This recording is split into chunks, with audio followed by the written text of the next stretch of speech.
Now let's see a different type of problem. Here we generally have a table, and then we have some FDs on the database, completely on the database, not on the table generally, right? And now what happens is we sometimes break a table into small tables. That is called table splitting or decomposition. So why do we do that? Just to avoid redundancy.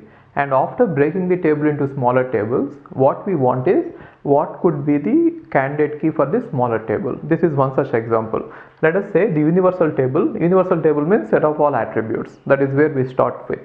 So it is all the attributes present in the database, and these are all the functional dependencies which are applicable on the database. Okay, and now we are going to you can either think of it as the entire database, or you could even think of it as a separate table also, not an issue, which means you can think that it is a table and these are all the functional dependencies which are applicable on this table. You can think of it that way, or you can think of it as a database, no problem.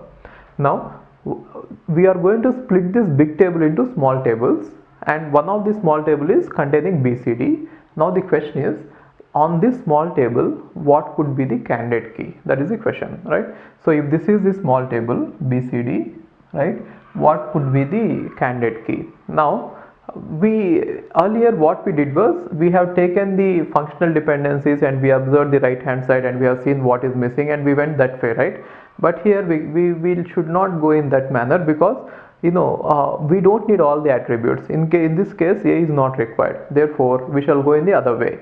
We shall start with the basic or the beginning step, which means I'll test if any attribute which is containing only one attribute, if any key containing only one attribute is a key or not. Okay, which means I'll test if B or C or D are going to be candidate keys, B or C or D, right?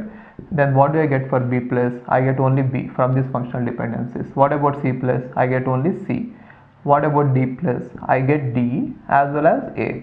But anyway, A is not required here. Anyway, we didn't get all the three attributes B, C, D in any of these closures. Therefore, this table is not going to have any candidate key with one attribute. Then what is next step? Check with two attributes. Therefore, I want to check with BC, BC plus, right, CD plus or BD plus. I want to test these three. Now what could be BC plus? BC plus will contain BC, right, and along with that nothing else, isn't it? And what about CD plus? It will contain CD, and because of C I get A, that's it. And what about BD plus? See, this doesn't contain all the attributes, right? What about BD plus? I get BD, right, and because of D I get A, and because of AB I get CD, which means I get C. Therefore I got the required attributes. So what are the attributes that are required for this table? B, C and D. Even though we got A, we need not look at it, it doesn't harm. Now what does it mean? BD has the capacity to uniquely determine B, D and C. Therefore for this table BD is a candidate key.